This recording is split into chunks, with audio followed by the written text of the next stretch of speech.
আমার বেবি হওয়ার পরের থেকে আমার মাথার মধ্যে চুল নাই বললেই চলে। এর মধ্যে আমি কিছু ডক্টর দেখিয়েছি, তারা এই টেস্ট দিয়েছে, কাজে তো দেয়নি, বরঞ্চ আমার অনেকগুলো টাকা নষ্ট হয়েছে। এর মধ্যে সবাই বলছে চুলে যাতে আমি একটু যত্ন নিই, একটু তেল দেই, পেঁয়াজ ঘষি, কিন্তু সত্যি কথা বলতে এগুলো করার সময় আমার একদমই নেই। একদিন আমার ফ্রেন্ডকে বলতেছিলাম, then she suggested me this new page called organic glow. Their page products are authentic and organic. তাদের পেজের স্টার প্রোডাক্ট হচ্ছে দুইটা, একটা সিরাম এবং একটা তেল। যেহেতু পেজটা নিউ আর আমি এমনিতে অনেক টাকা খরচ করে ফেলেছি, তাই আর টাকা নষ্ট করতে চাচ্ছিলাম না, তাই তাদের থেকে আমি একটা প্রোডাক্ট নেই, সেটা হচ্ছে তাদের তেলটা। তেলটার মেইন ইনগ্রিডিয়েন্টই হচ্ছে কোকোনাট অয়েল অ্যান্ড অনিয়ন।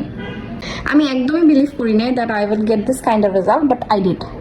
আমি লাস্ট 1.5 মাস ধরে এই তেলটা ইউজ করছি, আর কোনো প্রোডাক্ট হেয়ার গ্রো করতে পারে আমি এই তেলটা ইউজ না করলে কখনো জানতামই না। Look, I am having baby hair, আর মনে হচ্ছে চুলটা আগে থেকে একটু কম পড়ে। আমার ফ্রেন্ডকে thanks for suggesting me this page organic glow, আর অর্গ্যানিক গ্লোকেও থ্যাঙ্কস এরকম একটা ম্যাজিক্যাল প্রোডাক্ট বানানোর জন্য। Please don't drop your quality.